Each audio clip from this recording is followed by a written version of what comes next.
Hello guys, how are you? My name is Nitesh and you are watching my channel Nitesh physics. So दोस्तों, आज की इस video में आपके लिए लेके आया हूँ BHU MSc फिजिक्स का सोल्यूशन, जो कि ईयर 2019 का है और ये पार्ट 3 है, जिसमें मैं डिस्कस करने वाला हूँ टॉप 30 प्रॉब्लम 61 टू 90 तक। जो भी चैनल नए हैं वो एक बार चैनल के प्लेलिस्ट को विजिट कर लें, जहाँ पे सारे सोल्यूशन पड़े हुए हैं। पार्ट 1 और 2 ऑलरेडी अपलोडेड हैं। तो अगर आपको वीडियो पसंद आती है तो चैनल को सब्सक्राइब कर लें, बेल आइकन को प्रेस कर लें कि आपको नेक्स्ट वीडियो की अपडेट मिलती रहे। तो बिना किसी देरी के फ्रेंड, चलिए वीडियो को स्टार्ट करते हैं। फर्स्ट प्रॉब्लम कह रहा है the loss of energy due to hysteresis when 5 kg of iron is subjected for 1 hour to cyclic magnetic changes of frequency 25 cycles per second if the hysteresis loop represent a loss of 2.5 into 10 power 3 erg per centimeter cube per cycle and density of iron is 7.8 gram per centimeter cube। देखिए इस तरह question को कैसे लगाते हैं, क्या क्या given date है वो आप देख लीजिए। मेरा जो मास दिया हुआ है वो कितना है, वो है आपका मास गिवन है वो 5 kg है, यहाँ पे आप देखें। ओके, डेंसिटी कितनी दी हुई है आपकी, डेंसिटी है आपकी 7.8 ग्राम पर सेंटीमीटर क्यूब, ठीक है। और हिस्टेरिसिस रूप में जो रिप्रेजेंट कर रहा है लॉस ऑफ, वो कितना आपका 2.5 इंटू 10³ अर्ग पर सेंटीमीटर क्यूब पर साइकिल। ये सारी चीज़ दी हुई है। सबसे पहले आप यहाँ पे क्या निकाल लें, वॉल्यूम निकाल लें, ठीक है। वॉल्यूम क्या होगा आपको पता है, वॉल्यूम होता है मास पर यूनिट डेंसिटी। ओके, तो ये मास आपका दिया हुआ है और ये डेंसिटी का आप क्या कर दें, डिवाइड कर दें 10⁻³ और सिंपली आप इसको कर लें तो ये आपको हो जाएगा around 0.641 into 10³ centimetre cube. Okay, इसके बाद फ्रीक्वेंसी कितनी दी हुई है वो देख लें। फ्रीक्वेंसी आपकी 25 साइकिल पर सेकेंड। ओके, ये फ्रीक्वेंसी है। टाइम आपका कितना है 1 आवर, तो 1 आवर में कितने घंटे होते हैं 24, और सेकंड कितनी हो जाएंगे 24 इंटू 60, डेट मीन 3600 सेकंड आपके हो जाएंगे, राइट। पर साइकिल लॉस निकाल लीजिए आप, लॉस पर साइकिल, लूप लॉस पर साइकिल लिख लीजिए, लूप लॉस पर साइकिल, ठीक है। तो लूप लॉस पर साइकिल आपका हो जाएगा, ये याद रख रहिए कितना होगा, ये आपका हो जाएगा लूप लॉस पर साइकिल, ये हो जाएगा आपका 2.5 इंटू 10³ अर्ग सेंटीमीटर पर सेंटीमीटर क्यूब पर साइकिल, ठीक है। इसको आप क्या कर लीजिए, इसको जूल में चेंज कर लीजिए, तो ये हो जाएगा 2.5 इंटू 10³ इंटू 10⁻⁷ जूल पर सेंटीमीटर क्यूब पर साइकिल, ठीक है। अब देखिए loss of energy, loss of energy कितना हो जाएगा आपका, लॉस ऑफ एनर्जी, ठीक है, यही पूछा है loss of energy. Equal to आपको हो जाएगा PBT इंटू एफ, जो कि सारा चीज़ है आपको दिया हुआ है, आप कैलकुलेट कर लीजिए। ये हो जाएगा आपका 2.5 इंटू 10⁻⁴ और आपको वॉल्यूम हो जाएगा 0.641 इंटू 10³ और आपका हो जाएगा इंटू 3600 इंटू 25। ओके, ये सारी चीज़ आपको दी हुई हैं, आप सारा चीज़ कैलकुलेट कर लिया है आपने, बहुत सारी चीज़ें कैलकुलेट भी कर ली हैं। तो आप सिंपली इसको क्या कर दीजिए, मल्टीप्लाई कर दीजिए, तो आपको मिलेगा जो लॉस ऑफ एनर्जी होगी वो आपको मिलेगी 1.44 इंटू 10⁴ जूल। ओके, जो ऑप्शन डी है आपका वो यहाँ पे क्या हो जाएगा, राइट ऑप्शन हो जाएगा। तो आप इसको क्या कर लें, इजीली टिक कर लें। चलिए आगे बढ़ते हैं। नेक्स्ट क्वेश्चन कह रहा है one solution about x equal to 0 of the differential equation x² d2y/dx² minus 3x dy/dx plus 4y equal to 0 is y1x equal to c1x² with c1 a constant and second linearly independent solution with another constant c2 is. देखिए यहाँ पे क्या दिया है कि simply आपके पास equation दिए हुए हैं, तो आपको इस तरह के जो डिफरेंशियल इक्वेशन है आपको पता होगा कैसे लगाते हैं। तो जनरली मैं ये जो डिफरेंशियल इक्वेशन दिया हुआ है, ओके, आप यहाँ पे क्या कर दीजिए, x equal to e⁻z put कर दीजिए, ठीक है। तो यहाँ से z की वैल्यू क्या आ जाएगी, z की वैल्यू आपकी आ जाएगी log x, राइट। d को रिप्रेजेंट कर दीजिए d/dx से, ओके, और d डैश को रिप्रेजेंट कर दीजिए d/dz से, ओके। तो x इंटू डी जो हो जाएगा आपका d डैश हो जाएगा और x² d² आपका होगा d dash d dash minus 1। इस वाले इक्वेशन को आप क्या लिख सकते हैं, इस वाले इक्वेशन को आप लिख सकते हैं d dash minus 1 minus 3d dash plus 4y will be equal to 0। इसको ब्रेक कर दो तो डी डैश स्क्वायर हो जाएगा, ये माइनस डी डैश मिलके माइनस 4 डी डैश हो जाएगा, plus 4 will be equal to 0। इसको लिख सकते हैं आप डी डैश माइनस 2 का whole square will be equal to 0। This implies that D dash will be 2,2। So C F will be equal to Y equal to C1 e to the power 2z plus C2 e to the power 2z, right. z की value को आप replace कर दीजिए तो ये कितना हो जाएगा C1 x square plus C2 x square ln z, या x लिख लीजिए ln x। तो यहाँ पे आप ऑप्शन देख रहे हैं जो सेकंड है आपका वो क्या हो जाएगा, राइट हो जाएगा। तो option B will be the right option, तो इसको आप टिक कर लीजिए। ओके ओके 63 क्या कह रहा है, if EH, ZX and BZ are the Hall field current density and magnetic field strength respectively then Hall coefficient is given by. देखिए डायरेक्ट फार्मूला पूछा है कि हॉल कोफिशिएंट क्या होता है। एक्चुअली अगर हम बात करें थोड़ा सा आपका हॉल कोफिशिएंट के बारे में, अगर वाई डायरेक्शन में इलेक्ट्रिक फील्ड होता है तो हॉल कोफिशिएंट जो होता है आपका RH will be equal to EY upon JX into BZ, right. तो यहाँ पे क्या है, EH क्या हुआ है, हॉल फील्ड दिया हुआ है, तो EY की जगह EH आप लिख लीजिए, JX को ऊपर भेज दे तो EH by JX upon BZ। तो यहाँ पे जो ऑप्शन ए है आपका वो क्या हो जाएगा, राइट ऑप्शन हो जाएगा। तो इसको आप टिक कर लीजिए। नेक्स्ट क्वेश्चन देखते हैं, the circuit Son is used for. देखिए ये क्या दिया, ये ऑप एम्प का क्वेश्चन है। यहाँ पे देखिए इनपुट है और यहाँ पे क्या है आपका आउटपुट है, ठीक है। ये ऑप एम्प है, यहाँ पे रेजिस्टेंस लगा हुआ है, यहाँ पे कैपेसिटर लगा हुआ है। इस तरह का जो सर्किट होता है उसको हम बोलते हैं, याद रखिएगा, इंटीग्रेशन बोलते हैं, इंटीग्रेटर बोलते हैं। तो यहाँ पे तो ये पूछा हुआ है। अब मान लीजिए सपोज कर लीजिए ये आपका भी इनपुट है और यहाँ पे कैपेसिटेंस कर दें हम, और ये आपको ऑप एम्प कर दें, यहाँ पे आउटपुट वोल्टेज ले लीजिए आप। ओके, इसको ग्राउंड कर दीजिए और यहाँ पे हम क्या कर देते हैं, आपको जनरली एक रेजिस्टेंस लगा देते हैं। अब ये पूछ देगा तो आप क्या करेंगे, जब इस तरह की चीज़ें पूछ दे तो ये जान लीजिए ये क्या है आपका, याद रखिएगा, इसको बोलते हैं डिफ्रेंशिएटर, ठीक है। तो ये भी आ सकता है, तो ये भी आप याद रखिए, इस तरह के सर्किट को बोलते हैं डिफ्रेंशिएटर। ओके, आगे बढ़ते हैं। The work done by the force F, इतना न्यूटन दिया हुआ है, 4i cap minus 3j cap plus 2k cap in giving an 1 nano coulomb charge, displacement इतना दिया हुआ है आपका, वर्क डन में निकालना। तो वर्क डन आपको पता है क्या होता है, F डॉट D होता है, यही तो होता है फोर्स इंटू डिस्प्लेसमेंट। तो फोर्स आपको कितना दिया हुआ है, वो दिया आपका 4i cap minus 3j cap plus 2k cap. Displacement कितना है उस पर ध्यान दे लीजिए, ये हुआ है 10i cap plus 2j cap minus 7k cap. i dot i जैसे कल ही के वीडियो मैंने बताया है 1 होता है, j dot j 1, k dot k 1। यहाँ से मल्टीप्लाई कर दीजिए तो 10 इंटू 4 हो जाएगा 14, बाकी सारी चीज़ i वाले 0 दे देंगे, ये -6 और ये -14। तो ये आपको कितना आ जाएगा 20 नैनो जूल। तो यहाँ पे जो 20 नैनो जूल ऑप्शन सी आपको दिख रहा है वो आपका क्या हो जाएगा, राइट ऑप्शन हो जाएगा। तो इसको टिक कर लीजिए। नेक्स्ट क्वेश्चन कह रहा है, a photon requires back after striking an electron at rest, the change in the wavelength of the photon. ये देखिए क्वांटम इफेक्ट का क्वेश्चन है। Lambda dash minus lambda will be equal to h upon m nought c 1 minus cos pi होता है। ये lambda dash minus lambda क्या है, quantum wavelength होती है, इसको लैम्डा c से भी आप डिनोट कर सकते हैं।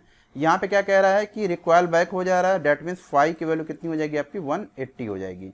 तो cos 180 की वैल्यू आपको पता है कितनी होती है, -1 होती है। तो यहाँ से जो लैम्डा सी की वैल्यू निकल के आएगी वो हो जाएगी h upon m nought c 1 minus -1 del b equal to 2h upon m nought c. h क्या आपका प्लैंक कांस्टेंट है, तो ये इसकी वैल्यू रख दीजिए 2 into 6.6 into 10⁻34 joule second.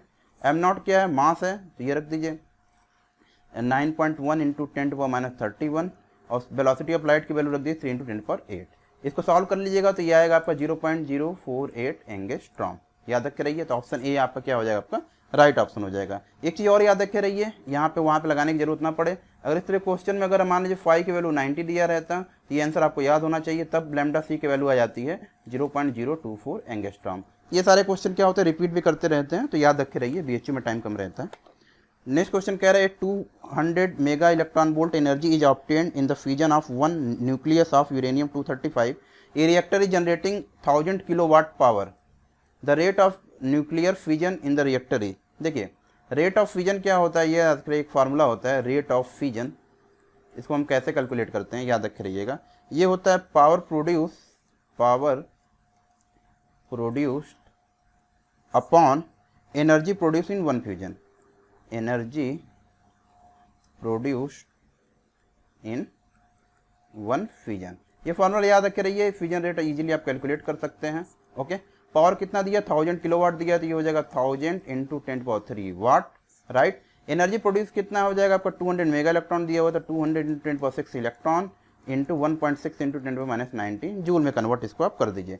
Solve करके देख लीजिए, आएगा आपका 3.125 इंटू 10⁻16, ये आपका 16 के ऑर्डर का आएगा। ठीक है, तो इस तरह की चीज़ों को आप देख लीजिएगा, थोड़ा सा ध्यान से देखेंगे तो आपको समझ में आने लगेंगी इस तरह से किस तरह से निकालते हैं। इस तरह क्वेश्चन भी पूछे जाते हैं जनरली। आगे बढ़ते हैं। A certain transistor is to be operated with VCE equal to 6 volt if its maximum power rating is 250 milliwatt, what is the maximum collector current that is can be handle. Formula याद रखिए कि maximum collector current आपको निकालना रहेगा, तो जो power max है आपका, पावर रेटिंग जो दी हुई है उससे क्या कर दीजिए, VCE से आप डिवाइड कर दीजिए। तो 250 मिलीवाट दिया हुआ है तो 250 इंटू 10⁻³ वाट हो जाएगा आपका। VCE की वैल्यू दी है 6 वोल्ट, इसको सॉल्व कर लीजिए, यह आएगा 41.7 into 10⁻³ that mean equal to 41.7 milliampere, जो कि ऑप्शन बी आपको यहाँ पे दिख रहा है। तो ऑप्शन बी आपका क्या हो जाएगा, राइट ऑप्शन हो जाएगा, तो इसको चूज कर लें। नेक्स्ट क्वेश्चन करें, in the radio wave E0 equal to 10⁻4 volt per metre then the magnitude of magnetic field and Poynting vector is. देखिए इस तरह क्वेश्चन मैं टेस्ट में भी देता हूँ या देता रहूंगा, अगर अपकमिंग टेस्ट होगा तो याद करिए E0 B0 और C में क्या रिलेशन होता है, तो आपको पता है कि E0 by B0 will be equal to C, that means B0 will be equal to E0 by C। E0 की वैल्यू आपको दी हुई है, कितनी दी हुई है, 10⁻4 है, ये रख लीजिए। C की वैल्यू होती है 3 इंटू 10⁸ मीटर पर सेकेंड स्क्वायर, इसको सॉल्व कर लीजिए तो ये आप पाएंगे 3.3 इंटू 10⁻13 वाट पर मीटर स्क्वायर आपका ये आएगा। ओके, ये आपका हो गया मैग्नेटिक फील्ड। पॉइंटिंग वेक्टर का फॉर्मूला आपको पता है, S इक्वल टू क्या होता है, E cross B upon μ0। Okay, μ0 की वैल्यू 4.10⁻7 रख दीजिए, 10⁻7 रख दीजिएगा। तो इसमें क्या हो जाएगा कि ऑप्शन ए जो होगा आपका वो राइट मैच करेगा, इसको आप चेंज कर लीजिए, μ0 की वैल्यू आप रख दीजिएगा, μ0 की वैल्यू आपकी हो जाएगी 4 पाई इंटू 10⁻7। तो यहाँ से आप इजीली पॉइंटिंग वेक्टर भी कैलकुलेट आप कर सकते हैं, इसको टिक कर लीजिए। नेक्स्ट क्वेश्चन कह रहा है, if m is the mass of nucleus and a is atomic mass then the packing fraction. याद रख रहे, ये पैकिंग फ्रैक्शन ये होता क्या है, ये देखिए पैकिंग फ्रैक्शन, पैकिंग की फ्रैक्शन क्या होता है, किसी भी न्यूक्लियस की स्टेबिलिटी को बताता है। इसको लिख लीजिए थोड़ा सा, tells about stability of nucleus. ये थोड़ा सा याद रख रही है। इसको निकालते कैसे हैं, ये भी याद रख रही है। Packing fraction will be equal to isotopic mass minus atomic mass upon atomic mass. Isotopic mass minus atomic mass upon atomic mass. Isotopic mass कितना है आपका, m है, जो मास ऑफ न्यूक्लियस का है। एटॉमिक मास a है अपॉन एटॉमिक मास a, तो m minus a by a। कौन सा ऑप्शन मैच कर रहा है, बी मैच कर रहा है, तो बी को आप क्या कर लें, टिक कर लें, ये इजीली आपसे लग जाएगा। नेक्स्ट क्वेश्चन कह रहा है, a clock keeps correct time with what speed should it be moved related to an observer so that it may seem to lose 20 second in 100 second. 20 second को क्या कर रही है आपकी, लूज कर रही है। तो टोटल टाइम कितना है आपका, ये याद रख रही है, टी दिया है आपका 100 सेकेंड, 20 सेकेंड लूज कर दे रही है, तो प्रॉपर टाइम इंटरवल कितना हो जाएगा आपका, T0, ये हो जाएगा आपका 100 minus 20 will be equal to 80। Time dilation का फॉर्मूला लगा दीजिए, T equal to T0 upon √1 minus b square by c square. This implies that 100 will be equal to 80 upon √1 minus b square by c square. Easily इसको solve कर लीजिए, तो यहाँ से b square by c square की जो value आएगी वो आएगी 9/25। This implies that b will be equal to 3/5c। ये हो जाएगा 3 इंटू 10⁸ अपॉन 5, ये 9/5 हो जाएगा। 9/5 को आप लिख सकते हैं 1/8, तो ये इक्वल होगा 1/8 is equal to 1/8 into 10⁸ metre पर सेकेंड। तो ऑप्शन डी यहाँ पे आपको दिख रहा है, तो option D will be the right option हो जाएगा, तो इसको आप टिक कर लीजिए। नेक्स्ट क्वेश्चन बढ़ते हैं, polarisation P and electric susceptibility का या रिलेटेड है। ये डायरेक्ट फार्मूला दिया हुआ है, ये याद रखे रहिए कि पी और ई में क्या रिलेशन होता है, P इक्वल टू होता है एप्सिलॉन काई इंटू ई होता है। ठीक है, एक चीज़ ये चीज़ हो गई। अब याद रखिए कि इलेक्ट्रिकल ससेप्टिबिलिटी एंड पोलराइजेशन में क्या रिलेशन होता है, ये भी पूछ सकता है। इसको अब याद रखिए, ये होता है chi is equal to n alpha by epsilon.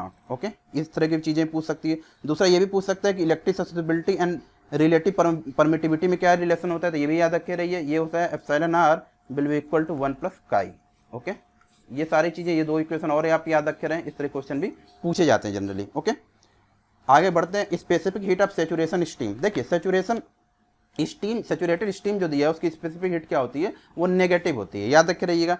होता क्या है कि जो सैचुरेटेड वेपर होता है उसमें क्या होते हैं, वाटर पार्टिकल, ये जो होता है इसमें क्या होते हैं, water particle plus steam particle, दोनों के दोनों होते हैं। ठीक है, अगर हम इसमें क्या करें कि हीट दें, कुछ हीट दें इस सिस्टम को, तो इसमें क्या होता है, फेज चेंज होता है, फेज चेंज होता है, और वो हीट क्या करती है कि वो टेम्परेचर को इंक्रीज नहीं करती, ठीक है। तो specific heat of saturated steam क्या होता है आपका, नेगेटिव होता है। तो इसको आप याद रख रहे हैं। The correct equivalent symbol for and gate with inverted input shown below will be, देखिए ए दिया है तो यहाँ पे आपका क्या हो जाएगा, ए बार हो जाएगा, बी दिया है आपका क्या हो जाएगा, बी बार हो जाएगा, ये एंड गेट दिया हुआ है तो ये क्या हो जाएगा, A dot B, A bar dot B bar, right, A bar dot B bar, यही हो जाएगा आपका। अब यहाँ पे भी देखिए, यहाँ पे क्या हो जाएगा, ए बार बी बार और ए बार डॉट बी बार, तो ऑप्शन ए आपको क्या हो जाएगा यहाँ पे राइट ऑप्शन हो जाएगा। तो अब इसको क्या कर ले, सिंपली मैच कर लें, काफी इजी क्वेश्चन है। नेक्स्ट क्वेश्चन पे बढ़ते हैं। ये कह रहा है if the entropy of a system remains constant in a thermodynamic process the process is known as, ये भी रिपीटेड क्वेश्चन है। इस तरह में क्या होता है कि जब एंट्रोपी कांस्टेंट होती है तो उस तरह के प्रोसेस को क्या बोलते हैं, एडियाबैटिक प्रोसेस बोलते हैं। आइए नेक्स्ट क्वेश्चन बोलते हैं the particle x in the following nuclear reaction is, barium है ये, इसमें 4Be9 2He4 इज, ये जो प्रोडक्ट बन रहा है हमारा कार्बन बन रहा है और ये हमें बताना है। तो ये देखिए 9 4 13 4 2 6, ये तो मैच कर रहा है, ये 12 है, यहाँ पे इसका मतलब एक न्यूट्रॉन क्या होगा, निकलेगा आपका। तो ये याद रखे रहे आप। नेक्स्ट क्वेश्चन कर रहा है 77 पे थोड़ा सा ध्यान दीजिए आप। 77 बोल रहा है the trigonometric identity of sine cube x can be interpreted as a Fourier series expansion that function the first non zero Fourier coefficient in that expansion. देखिए फोरियर सीरीज आप सिंपली इसको निकाल सकते हैं। थोड़ा सा मैं आपको बता दूं कि साइन 3x का फार्मूला क्या हो जाएगा आपका, ये हो जाएगा 3 sin x minus 4 sin cube x, right. तो यहाँ से साइन क्यूब x अगर आप निकालें तो ये आपको बचेगा 3/4 sin x minus 1/4 sin 3x, right. तो इस तरह की चीज़ें बचेंगी आपको। तो यहाँ पे अगर आप कैलकुलेट करके देखेंगे तो जो फर्स्ट टर्म ai की वैल्यू आएगी वो 0 आएगी, सेकेंड टर्म आएगा आपका 3/4 जो कि अगर इसको देखा जाए तो 0.75 आएगा। तो नॉन जीरो टर्म ये होगा 0.75, अगर थर्ड भी अगर मैं निकाल के देखूँ तो वह करके देखिएगा, ये आएगा आपका -1/4। तो फर्स्ट नॉन जीरो टर्म जो होगा आपका वो 0.75 होगा। तो इसको आप टिक कर लीजिए। ये देखिए 78, ये काफ़ी अच्छा क्वेश्चन है, इसको मुझे लगाने में थोड़ा सा टाइम लगा। तो ये देखिए क्वेश्चन क्या कर रहा है, the separation between adjacent energy level of the normal multiplet is in the ratio 3:5 according to Lande interval rule, what is the value of L. देखिए यहाँ एल और जे लगभग सेम है, तो घबराने दोनों मोमेंटम है, एंगुलर मोमेंटम है, उसके लिए घबराने की जरूरत नहीं है। तो ये देखिए होता क्या है, थोड़ा सा मैं बना दूं तो आपको क्लियर समझ में आएगा। ये देखिए ये जे हो J+1 J+2 J+3, एक ये सेपरेशन ले लीजिए आप और एक आप ये सेपरेशन ले लीजिए, राइट। तो according to Lande interval rule क्या होता है, ये याद रखिएगा, जो सेपरेशन होता है, separation is directly proportional to higher value of J, higher value of J. Separation जो होता है वो directly proportional to higher value of J होता है। तो फर्स्ट स्प्लिटिंग में क्या हो जाएगा, फर्स्ट स्प्लिटिंग में देखिए अगर हम फर्स्ट स्प्लिटिंग की बात करें तो यहाँ पे जो डेल्टा J1 होगा आपका is equal to directly proportional to J+1 होगा, ये वाला।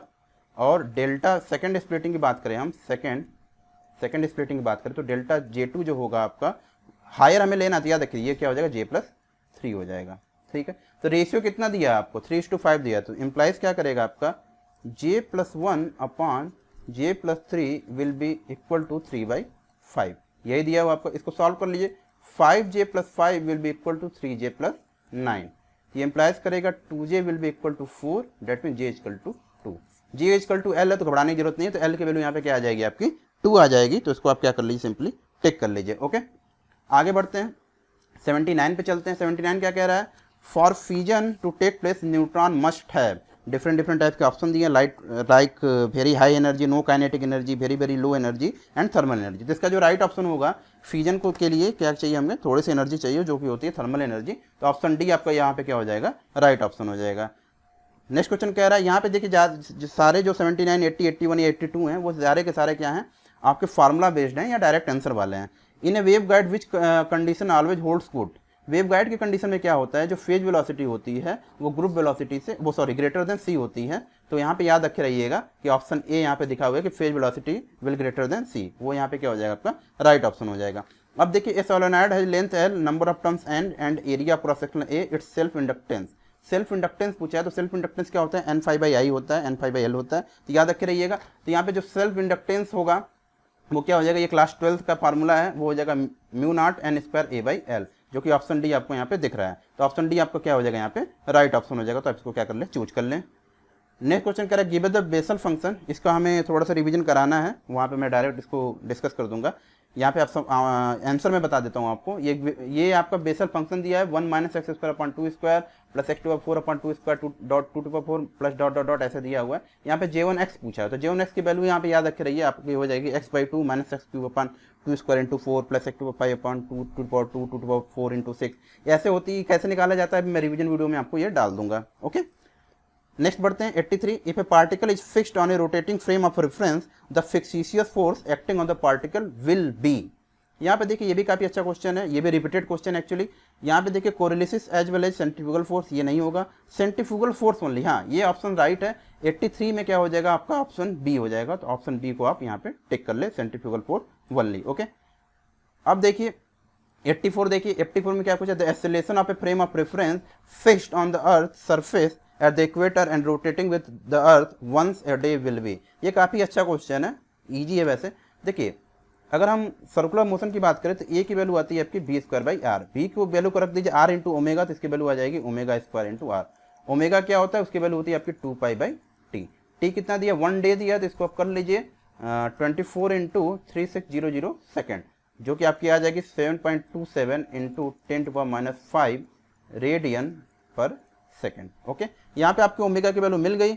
अब देखिए आर की वैल्यू, अर्थ का रेडियस जो होता है याद रखिए ये होता है 6400 किलोमीटर, यही होता है। और ए की वैल्यू क्या है यहाँ पे, ओमेगा स्क्वायर इंटू आर है। तो यहाँ पे देखिए यहाँ पे ओमेगा की वैल्यू मैंने बता दी आपकी 7.2, ये लिख लीजिए 7.27 इंटू 10⁻⁵ का होल स्क्वायर इंटू ये 6400 किलोमीटर है, इसको आप क्या कर लीजिए मीटर में चेंज कर लीजिए, तो ये हो जाएगा 6.4 इंटू 10⁻⁶। ओके, क्योंकि ये हो जाएगा 6.4 इंटू 10⁻³ और किलोमीटर का मीटर में जब चेंज करेंगे तो 10⁻³ वो ऐड हो जाएगा। तो 6.4 इंटू 10⁻⁶ आपका यहाँ पे आ जाएगा। इसको सॉल्व कर लीजिए, जब सॉल्व कर लेंगे तो आपको मिलेगा, याद रखे रहिए, ये आएगा आपका 3.4 इंटू 10⁻² मीटर पर सेकेंड स्क्वायर, जो कि यहाँ पे ऑप्शन डी आपको दिख रहा है। तो ऑप्शन डी क्या हो जाएगा आपका राइट ऑप्शन हो जाएगा, इसको टिक कर लीजिए। नेक्स्ट क्वेश्चन कह रहा है 85 को ध्यान दीजिए, इन टीएम मोड, टीएम मोड का मतलब है ट्रांसवर्स मैग्नेटिक मोड। ओके, और डिफरेंट टाइप के आपको ऑप्शन दिए। तो याद रखिए कि जो ट्रांसफर मैग्नेटिक मोड होता है उसमें क्या होती है कि magnetic field always perpendicular to the direction of photo propagation. तो magnetic field is always perpendicular to direction of propagation आपको यहीं पे दिख रहा है, ऑप्शन ए में दिख रहा है। तो ये आपका क्या हो जाएगा राइट ऑप्शन हो जाएगा। इसके अलावा यहाँ पे टीएम मोड पूछा है, हो सकता है कि इस साल क्या पूछ दे, टीई मोड पूछ दे। टीई इसको बोलते हैं, याद रखिएगा, ट्रांसवर्स इलेक्ट्रिक वेव। वो होता है टीएम का मतलब ट्रांसफर मैग्नेटिक वेव, ये क्या होता है ट्रांसफर इलेक्ट्रिक वेव होता है। इसमें क्या होता है, देखिए टीएम मोड में मैग्नेटिक फील्ड परपेंडिकुलर होती है, इसमें क्या होगा इलेक्ट्रिक फील्ड आपकी परपेंडिकुलर होगी। ठीक है, ये याद रखे रहिएगा, डायरेक्शन ऑफ प्रोपोगेशन के परपेंडिकुलर होगी, डायरेक्शन ऑफ प्रोपोगेशन, याद रखे रहिएगा, डायरेक्शन ऑफ प्रोपोगेशन। एक तीसरा भी होता है, ये भी याद रखिएगा, टीईएम मोड, टीईएम याद रखे रहिएगा, इसको बोलते हैं transverse electromagnetic wave, transverse electromagnetic wave.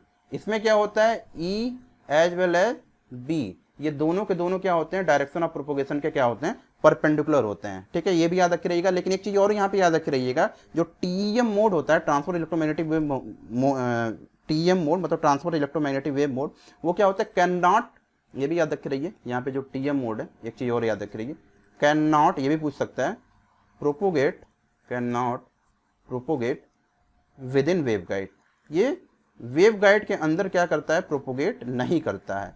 तो यहाँ पे देखिए इस तरह के सारे क्वेश्चन, जब भी मैं कोई सोल्यूशन देता हूँ तो उसके आसपास की भी चीज़ें कुछ डिस्कस करता हूँ कि अपकमिंग एग्जाम में हो सकता है कि उस तरह की चीज़ें पूछ दें। कभी कभी ऐसा नहीं होता है कि रिपीटेड क्वेश्चन ही आते हैं, ऑल्दो 10 क्वेश्चन आपको रिपीटेड जरूर मिलेंगे, लेकिन आसपास की चीज़ें अगर आप वीडियो देखेंगे तो कुछ चीज़ें मैं एक्स्ट्रा जो डिस्कस करता हूँ वो आपके लिए काफ़ी बेनिफिशियल होने वाली है जब आप एग्जाम में जाएंगे। तो नेक्स्ट क्वेश्चन करें, ए माइक्रो कैनोनिकल इंसेंबल रिप्रेजेंट। देखिए माइक्रो कैनोनिकल इंसेंबल जो रिप्रेजेंट करता है वो क्या करता है, an isolated system in equilibrium. तो ऑप्शन ए जो है आपका यहाँ पे क्या हो जाएगा राइट ऑप्शन हो जाएगा, तो इसको आप टिक कर लें। अब देखिए 87, a particle collides elastically with another particle at rest. यहाँ पे एक कोई पार्टिकल है, if the mass m1 m2 दिया तो उसका मास m1 है, ये कोलाइड कर रहा है किसी दूसरे पार्टिकल जिसका मास m2 है, इसका सपोज के लिए u1 इनिशियल वेलोसिटी है, u2 की वैल्यू 0 दिया है, इससे कोलाइड कर रहा है, कह रहा है then the fraction of the kinetic energy transfer to the second will be the maximum. मान लीजिए कोलिजन के बाद इसकी वेलोसिटी v1 हो जाती है, इसकी वेलोसिटी क्या हो जाती है, v2 हो जाती है। ओके, तो पहले आप क्या लगाएंगे, लीनियर आप कंजर्वेशन आप लीनियर मोमेंटम लगाएंगे, तो ये क्या हो जाएगा m1 u1, दूसरे वाले के लिए तो u2 0, तो 0 हो जाएगा, ये क्या हो जाएगा m1 v1 plus m2 v2, right. तो यहाँ से क्या हो जाएगा आपका m2 v2 will be equal to m1 u1 minus v1, इसको इक्वेशन 1 मान लीजिए। इसके बाद कंजर्वेशन ऑफ काइनेटिक एनर्जी लगाइए, तो 1/2 m1 u1 स्क्वायर, u2 की वैल्यू इनिशियली 0 थी तो उसको छोड़ देते हैं, ये क्या हो जाएगा 1/2 m1 v1 square plus 1/2 m2 v2 square. Okay, इसको सॉल्व कर लीजिए, आप सॉल्व करेंगे तो आपको क्या मिलेगा, यहाँ से ये मिलेगा आपका m1 u1 square will be equal to m1 v1 square plus m2 v2 square. ठीक है, ये क्वेश्चन 2 मान लीजिए। अब क्या करें, 2 को 1 से क्या कर दीजिए, आप डिवाइड कर दीजिए, तो ये इम्प्लाइज करेगा, करके देखिएगा, ये आएगा v2 will be equal to u1 plus v1। ठीक है, इसको 3 मान लीजिए। अब क्या करिए, फ्रॉम 1 and 3, ये बेसिक मैकेनिक्स का क्वेश्चन है, कोलिजन का क्वेश्चन है, इजी आप यहाँ से क्या कर लेंगे, लगा लेंगे। 1 and 3 से आप क्या देखिए, ये क्या हो जाएगा आपका m1 u1 minus m1 v1 upon m2 will be equal to u1 plus v1। ठीक है, इसको सॉल्व कर लीजिए, तो ये इम्प्लाइज करेगा u1 m1 plus m2 will be equal to v1 m1 plus m2। Okay, इस तरह की चीज़ें आप देख लीजिए। आप क्या कर दीजिए, आपको फ्रैक्शन निकालना है, तो ये हो जाएगा आपका काइनेटिक एनर्जी आपका initial minus kinetic energy final upon kinetic energy initial. इसको आप लिख सकते हैं 1 minus kinetic energy final upon kinetic energy initial. ठीक है, तो ये क्या आपका क्या हो जाएगा, ये हो जाएगा 1 minus v1 square upon u1 square. ठीक है, तो ये आपको सिंपली क्या दे देगा, ये दे देगा आपको 1 माइनस, ये हो जाएगा m1 minus m2 upon m1 plus m2 का होल स्क्वायर। इसको सॉल्व कर लीजिएगा आप, ये आएगा 4 m1 m2 upon m1 plus m2। अब हमें क्या देखना, याद रखिए, काइनेटिक एनर्जी क्या होनी चाहिए, जो फ्रैक्शन ऑफ काइनेटिक एनर्जी है ट्रांसफर हो रही है, वो क्या होनी चाहिए, मैक्सिमम होनी चाहिए। तो यहाँ पे आपको डिफरेंट टाइप्स के ऑप्शन दिए हुए हैं। तो आपको क्या देखिए, m2/m1 की वैल्यू 0.5 दी हुई है, तो यहाँ पे हमें फाइनल जो आ रहा है वो आ रहा है 4 m1 m2 upon m1 plus m2, right, हमें ये आ रहा है। हमें क्या करना है कि नीचे वाली वैल्यू को क्या करना है, मिनिमम करना है, जितना से ज़्यादा पॉसिबल हो, और ऊपर वाली वैल्यू क्या करना है, मैक्सिमम करना है। तो देखिए, अगर हम m2 की जगह 0.5 रख दें, m1 रख दें, m2 की जगह 0. ये क्या हो जाएगा 1.5 m1 हो जाएगा, but at the same time ये क्या हो जाएगा आपका 2 m1 स्क्वायर हो जाएगा, राइट। तो यहाँ पे हमें ये करना पॉसिबल नहीं है, अगर हम करें तो हमें जो बेस्ट ऑप्शन दिख रहा है वो क्या होता है आपका, m2 की वैल्यू m1 के इक्वल कर दीजिए। m2/m1 अगर 1 हो जाए तो यहाँ पे क्या हो जाएगा, ये आप ध्यान दीजिएगा, ये क्या हो जाएगा आपका m2 की वैल्यू m कर दीजिए, मान लीजिए m2/m1 इक्वल टू 1, दोनों की वैल्यू 1 है, तो ये क्या हो जाएगा 4/2 विल बी इक्वल टू 2। और बाकी सारी चीज़ों को आप देख लीजिए, अगर m2 की वैल्यू आप 3m1 लिख दें, सपोज कर लीजिए आप m2 की वैल्यू आप 3m1 लिख रहे हैं, तो उसकी वैल्यू आपको क्या आएगी, उससे कम ही आएगा। तो जो पॉसिबल ऑप्शन दिख रहा है मुझे, वो क्या हो जाएगा, ऑप्शन सी हो जाएगा आपका, m2/m1 will be equal to 1। ठीक है, नेक्स्ट क्वेश्चन देखते हैं, 88 देखते हैं। The polarizability of atoms in air molecules is 9.7 into 10⁻41 centimetre square per volt. The radius of the atom of an air molecule. देखिए, पोलराइजेबिलिटी का मान लीजिए कि रेडियस जो है वो आर है एयर मॉलिक्यूल का, तो जो पोलराइजेबिलिटी का फार्मूला होता है वो क्या होता है, P = 4πε0 r³। तो यहाँ पे हमें r की वैल्यू निकालनी है, तो r³ की वैल्यू हो जाएगी आपकी P/4πε0। जो P क्या आपकी पोलराइजेबिलिटी है, तो इसकी वैल्यू रख दीजिए 9.7 × 10⁻41 अपॉन 1/4πε0 की वैल्यू रख दीजिए 9 × 10⁹, यही होता है आपका। और इसके बाद r की वैल्यू निकालिए, तो r की वैल्यू जो अप्रॉक्सीमेटली आएगी वो आएगी 2.3 × 10⁻11 मीटर। एग्जैक्ट तो आ नहीं रही है, मैं आपको बता देता हूँ कि एग्जैक्ट जो वैल्यू है आपको वो नहीं मिलने वाली है। ओके, तो यहाँ पे हम ऑर्डर को देख के आंसर मारेंगे। ऑर्डर यहाँ पे 10⁻11 का पहला वाला दिख रहा है, तो ऑप्शन ए क्या होना चाहिए, यहाँ पे प्रोबेबली राइट ऑप्शन होना चाहिए। आप इसको सॉल्व करिए, अगर आपको लगता है कि कोई भी ऑप्शन गलत है तो आप कमेंट सेक्शन में कमेंट करके बताइएगा, मैं उसको नेक्स्ट वीडियो में सही कर दूंगा। ओके, अब चलते हैं 89 प्रॉब्लम पे। 89 प्रॉब्लम क्या कह रहा है, phase space area of a 1D simple harmonic oscillator with mass m, angular frequency omega and having energy between E and 2E will be equal to. तो गिवन एनर्जी रेंज को अगर हम देखें तो गिवन एनर्जी कितनी हो जाएगी आपकी, given energy will be equal to 2E minus E, that means equal to E। Okay, Hamiltonian कितना होता है, वो होता है आपका kinetic energy half mv² plus 1/2 potential energy omega square x square, simple harmonic oscillator के लिए। एरिया स्वेप्ट आउट कितना होगा, area swept out will be equal to, ये होता है आपका pi m omega A square, ठीक है। और यहाँ पे E की वैल्यू क्या है आपकी, यहाँ पे E की वैल्यू है m omega square A square by 2, ठीक है। तो एरिया स्वेप्ट यहाँ पे हो जाएगा आपका A will be equal to 2 pi E upon omega, यहाँ पे करके देख लीजिएगा, यही आएगा आपका। तो ऑप्शन ए यहाँ पे आपको दिख रहा है, राइट ऑप्शन है 2 पाई E बाई ओमेगा, जिसको आप क्या कर लीजिए, टिक कर लीजिए। लास्ट क्वेश्चन देखते हैं, एक coil of inductance 2 millihenry and resistance 15, यहाँ पे L दिया हुआ है 2 मिली हेनरी, रेजिस्टेंस R दिया हुआ आपका 15 ohm, is connected in parallel with a capacitor of 0.01 microfarad, ये C की वैल्यू दी हुई है 0.01 microfarad, the peak oscillator current at resonance. देखिए मैं इसको करके तो वैसे बता देता हूँ, लेकिन ये प्रॉब्लम में कुछ मिसिंग है, यहाँ पे पोटेंशियल की वैल्यू वोल्टेज की वैल्यू देनी चाहिए थी, बिना उसके हम इसको लगा नहीं सकते हैं। गिवन प्रॉब्लम क्या है कि सपोज के लिए यहाँ पे कुछ इस तरह की चीज़ें दी हुई हैं, यहाँ पे 50 ओम का रेजिस्टेंस है, 2 मिली हेनरी इंडक्टेंस है और इसके पैरेलल में कैपेसिटेंस 0.01 माइक्रोफैराड का लगा हुआ है, ये याद रखिएगा। ये हो 2 मिली हेनरी हो गई, ये 15 ओम हो गया। इस कंडीशन में क्या होता है, एक रेजोनेंट के कंडीशन में क्या होता है, जो रेजोनेंट फ्रिक्वेंसी होगी, resonant frequency will be equal to, ये होती है आपकी 1/2 पाई, पैरेलल केस में होती है 1/LC minus R square by L square, ठीक है। तो ओमेगा नॉट की वैल्यू कितनी हो जाएगी, हो जाएगी 1/√1/LC minus R square by L square, ठीक है। तो अगर हम I/Z निकालें एट रेजोनेंस, ये कितने इक्वल हो जाएगा, ये हो जाएगा आपका R square plus omega naught square L square. तो I नॉट की वैल्यू क्या हो जाएगी आपकी, V0/Z हो जाएगी, 1/Z, सॉरी ये 1/Z है आपका, ये V0/Z हो जाएगी। तो ये क्या हो जाएगा आपका V0 into R square plus omega square L square. अब यहाँ पे क्या देख रहे हैं आपकी, पूरे क्वेश्चन में ये गिवन नहीं है, तो यहाँ पे हम कोई भी राइट ऑप्शन चूज नहीं कर सकते। अगर किसी को लगता है कि उसको ये क्वेश्चन आ रहा है तो जरूर मुझे बताएं, चाहे मेरे चैनल पे बताएं या यहाँ पे कमेंट करके बताएं। टेलीग्राम चैनल का लिंक मैं दे दूंगा, व्हाट्सएप ग्रुप चैनल का मैं लिंक दे दूंगा, आप वहाँ पे भी ज्वाइन कर सकते हैं, क्योंकि वहाँ पे डेली क्या होता है, टेस्ट होता रहता है, जो कि आपकी प्रिपरेशन के लिए काफ़ी यूजफुल हो सकता है। तो फ्रेंड्स, आज की वीडियो की ये लास्ट क्वेश्चन था। आई होप कि आपको वीडियो पसंद आई होगी। अगर आपको वीडियो पसंद आती है और चैनल पर नए हैं तो चैनल को सब्सक्राइब कर लें, बेल आइकन को प्रेस कर लें कि आपको नेक्स्ट वीडियो की अपडेट मिलती रहे। और जो कि सोर्सेज और इन्फॉर्मेशन मिल रही है उससे ये है कि BHU का एंट्रेंस होने वाला है अगस्त में, तो आप अपनी प्रिपरेशन को और थोड़ा सा तेज कर दीजिए, क्योंकि एग्जाम होने वाले हैं तो आपको आपकी प्रिपरेशन करनी ही पड़ेगी, ठीक है। तो फिर मिलते हैं दोस्तों किसी और दिन किसी और वीडियो के साथ, तब तक के लिए घर पे रहिए, सुरक्षित रहिए और अपनी प्रिपरेशन करते रहिए। Thank you so much.